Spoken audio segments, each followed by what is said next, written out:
Jamie, it's taking you forever on that thing. I know, but not for long. What is it anyway? This is a wreck. I'll say. No, you don't understand. I mean renewable energy cycle, okay? It runs on wind power, solar power, and even corn oil. So why do you have to pedal it? Well, I'm just waiting for the battery to be solar charged and for the wind to pick up, which should happen anytime now. Whoa, you hear that? Oh, wow, I am really going to be traveling now. Look at this speed. Wow, you're right. It really moves. Yeah, but I'm supposed to be on that. In this episode of CG Kids, we discover some of Canada's amazing energy. Renewable energy, that is. We hang out with the Wilson family and explore their funky, energy-efficient house. Then we get the spin on wind power by shooting the breeze at the Windshare Turbine in Toronto, Ontario. And we check out the power of water at Niagara Falls, Ontario. In Jay's Geology, I make my own solar-powered oven from a pizza box.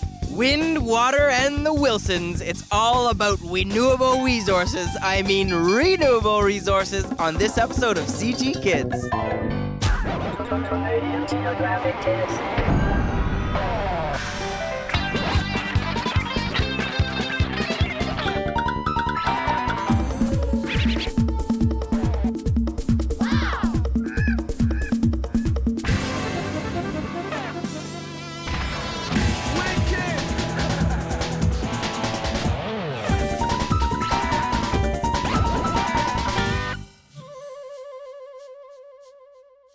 Living in a country that contains almost 10 million square kilometers of vast and varied land, bordered by 3 incredible oceans, with more freshwater lakes than any other country in the world, and a huge variety of geology, doesn't just mean we're incredibly lucky, which we are. It also means that we have some amazing natural resources right outside our doors. Natural resources are resources supplied by nature that we can use or make things from. There are 2 types of resources, non-renewable and renewable. A non-renewable resource is something that took thousands or millions of years to form and can't regenerate as quickly as it's used. Things like gas or oil or even land. Renewable resources can replenish or replace themselves over time as we use them, like water, river power, and even some animals, as long as we're careful. You see, that's why my wreck is such a good idea. It uses only energy from renewable resources. Going down that hill probably charged it up with wind power. Okay, here we go! Yeah, woo! That's it? I think you need to learn a little bit more about renewable energy. Let's go. Canada does have some pretty amazing resources. All you have to do is look at a map of our country, and the main ones are pretty obvious. From tons of fresh water caught up in glaciers and ice fields in northern Canada, to rivers for hydroelectricity and spawning salmon, we have vast forests across Canada, rocky mountains with various minerals, and our prairie provinces have excellent agricultural land. Quebec has the St. Lawrence River for transportation and the country's greatest hydroelectricity around James Bay. Our Atlantic provinces have the rich surrounding oceans, but Ontario actually has the most, with minerals, lakes, forests, and agriculture.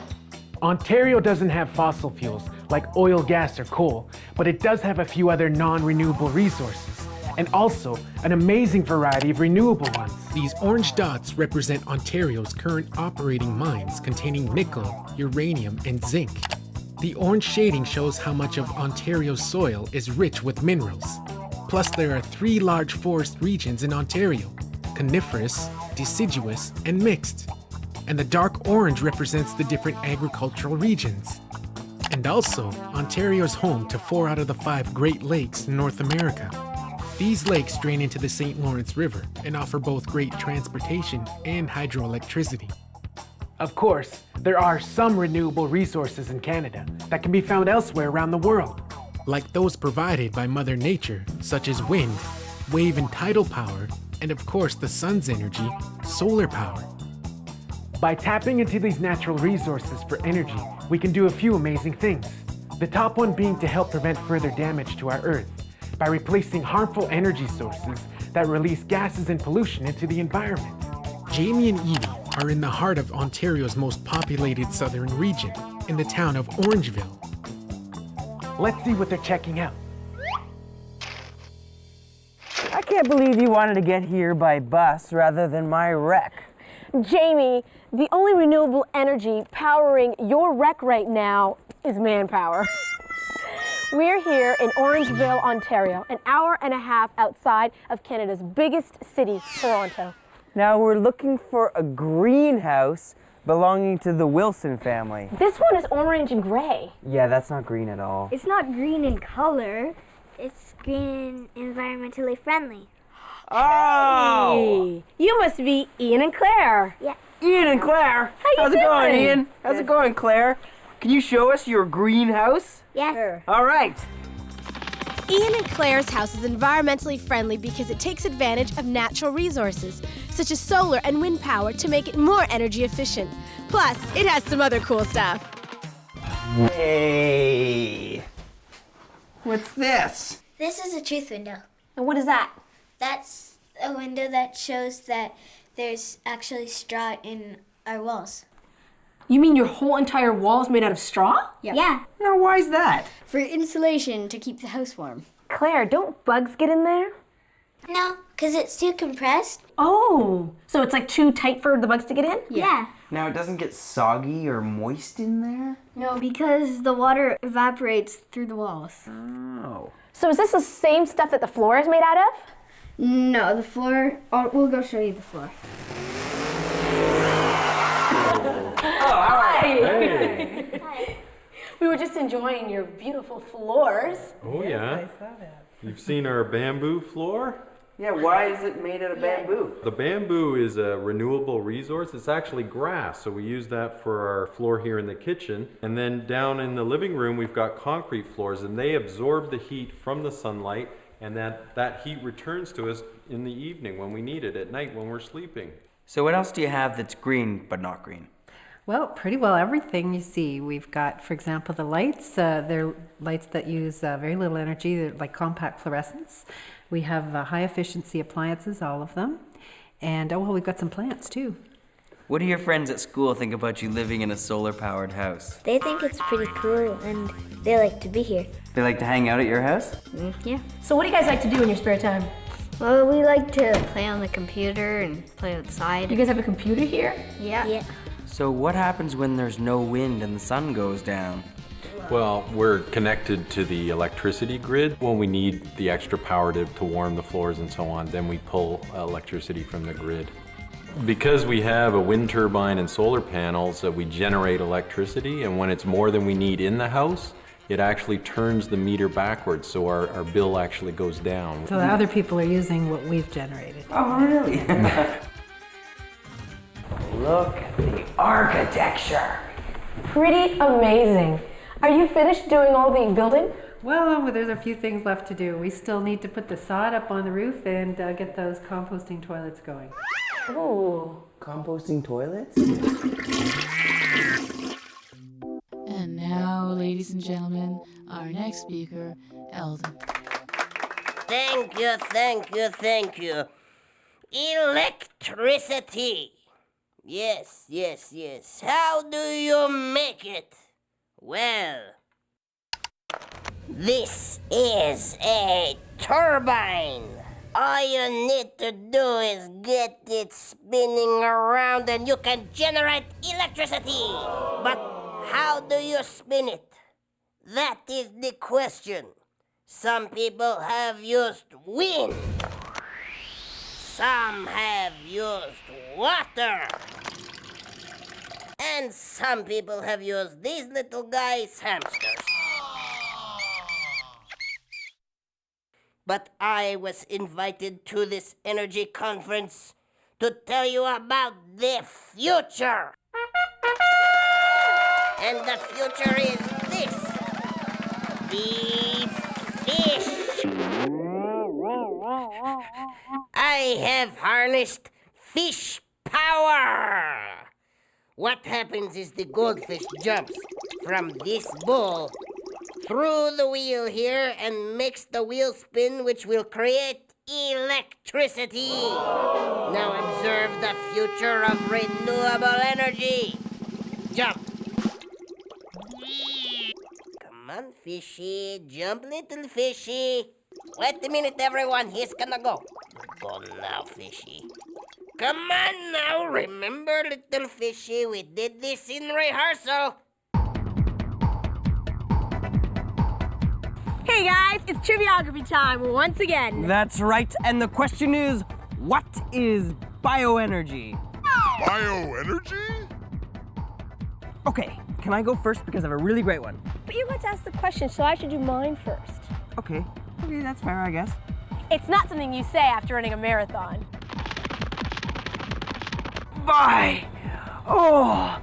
Energy! Okay, go ahead. Oh, yes! And it's not something you say to a bunch of hens on jury duty. Guilty. That's just plain weird, Jamie. Well, don't you get it? Bio-hen jury. That doesn't even make any sense. Why would chickens be on a jury? Well, you never know. Hens could be called to jury duty. I don't think so. You never know.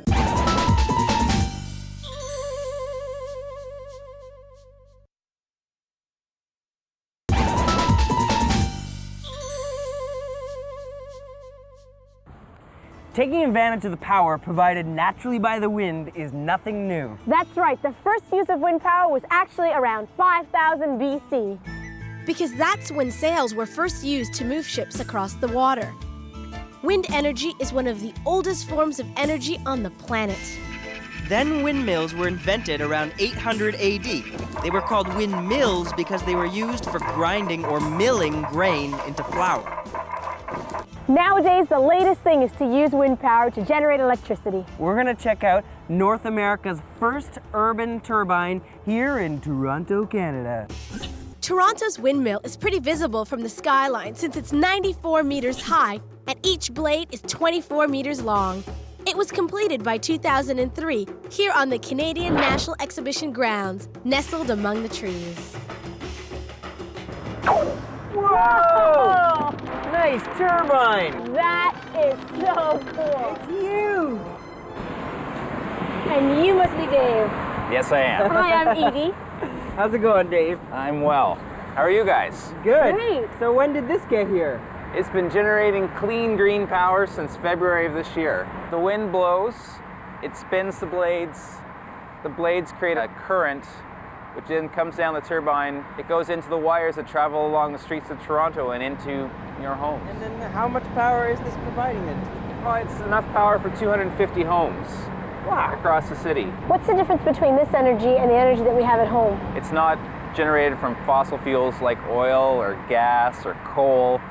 It's generated from the wind, so it's very clean. It doesn't create smog or pollution or anything like that. What happens when it's not windy? Unfortunately, if it's not windy, the wind turbine doesn't spin. But luckily here in Toronto and along the lakeshore, we have a lot of winds and a lot of strong winds that can help this turbine to keep spinning and keep generating that clean power. And now how did you decide where to put it? Well, we wanted a site right along the water because along the water you get very strong winds with no buildings to reduce that speed. So it's not about how fast the wind is moving, it's about how constant it is? It's about both, really. You need both factors. You need a strong wind and a constant wind for a good windy site. Is this the only wind turbine in the city? This is the only wind turbine in the city, and it's the only wind turbine in a city across North America. This is the first urban wind turbine in North America. Will there be more of these turbines? We hope so. We're working on a second turbine in Toronto right now, and there's numerous projects across the province. Tell me something, Dave. What do the birds think about this wind turbine? The birds love it. They don't run into it? We haven't had one single bird killed with this turbine to date. House cats are actually a bigger threat to birds than wind turbines are.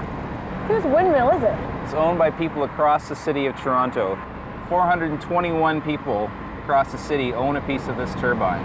It's a cooperative. What better thing could you do for climate change and the environment than own a piece of a wind turbine? Well, Dave, have you heard of tree huggers? I have. Well, we're turbine huggers. We love your turbine. I'm a turbine hugger and I don't care who knows it. Okay, guys, do you remember the triviography question? What is bioenergy? Where were you? I was doing a little research. Remember my biohengery? Well, take a look at this evidence. Let me see that. Uh-huh, yeah. No. Okay, Jay, take it away. Biohengery before E does. Bioenergy. This type of energy has similar qualities to fossil fuels, but it doesn't take thousands of years to form, so it's actually a pretty cool renewable energy. Bioenergy is the energy stored in non-fossil organic materials like wood, straw, vegetable oils, and even animal poop. It is actually created from solar energy that has been stored in plant material. Some of our garbage and even sludge is considered to be bioenergy because as it decomposes, it creates a type of gas that can be used for heat or electricity.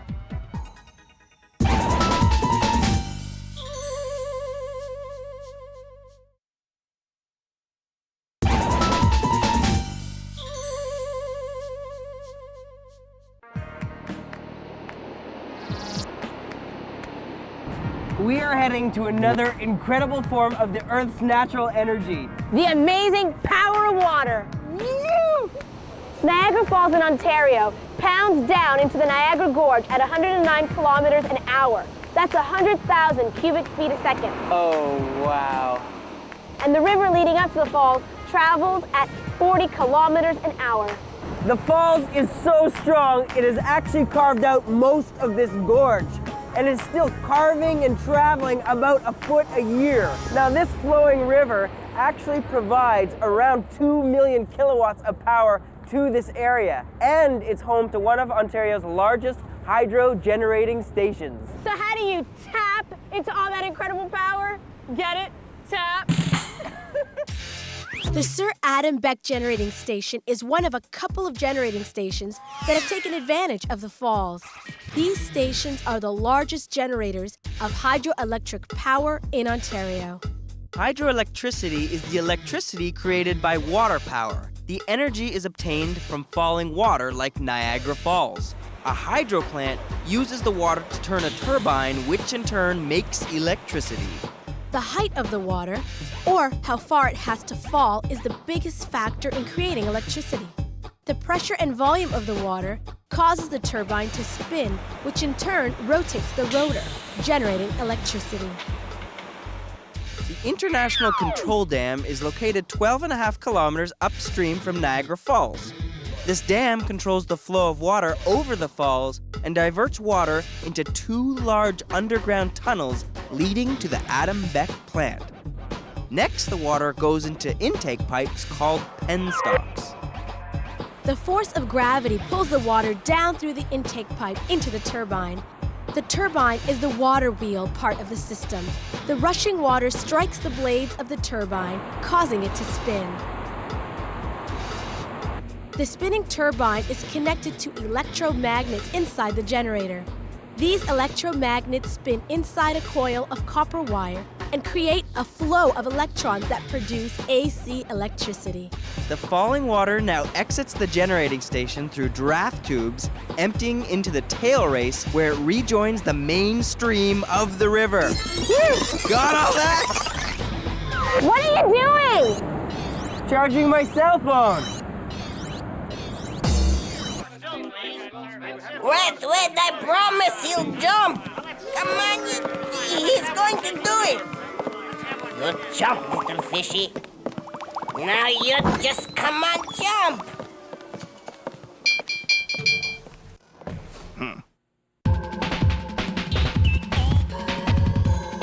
The Earth depends on the sun for a lot of things. It heats our planet, helps our plants to grow, and makes relaxing outside pretty nice too. In fact, the sun is indirectly responsible for most of the energy used by humans. The sun might look small in the sky, but that's because it is 149,500,000 kilometers away from the Earth. The sun is actually the largest star in our solar system. It is 1.39 million kilometers in diameter. That's about 109 times bigger than the Earth. Solar energy is radiation released from the core of the sun. On Earth, we started tapping into this natural solar energy using various devices, but we only have access to its radiation when the sun rises on a clear day, so we need to harness the energy during this time. An example of this are garden lights your parents may have bought. The sun recharges their batteries during the day so they can work at night. Let's go trap and use the sun's incredible natural energy ourselves. The energy we harness from the sun can be used to generate electricity, to provide hot water and to heat buildings. But it can also be used to cook food. I'm going to build a solar-powered oven by using my old pizza box from last night. I've cut a big flap in the top of the box and replaced it with some clear plastic so the sun can shine into my oven.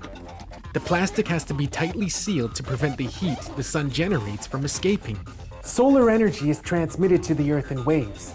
These waves can pass through the plastic top of my box, but they get trapped inside, causing the temperature to rise. Next, I'm going to put a layer of foil in the bottom of the box. That's because tin foil is a good conductor of heat and should warm up quickly. The color black absorbs more heat from light waves than any other color. That's because other colors reflect light, so they don't absorb all of it. So by covering the bottom inside with black plastic, I'll make sure that even more heat gets trapped inside. Since tin foil's also shiny, I'm going to put it on the flap of my box so it will help reflect the sunlight. This will also help trap the heat. My solar oven is ready to cook my hot dog. Let's go trap the sun.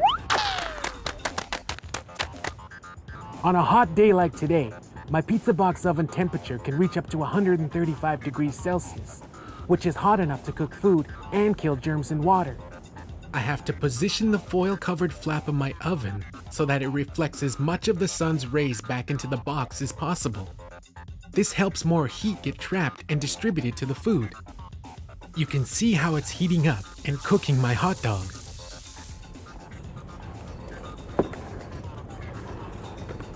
Yum! This looks pretty good. Hey, Iggy, you little thief. Now that's what I call a hot dog.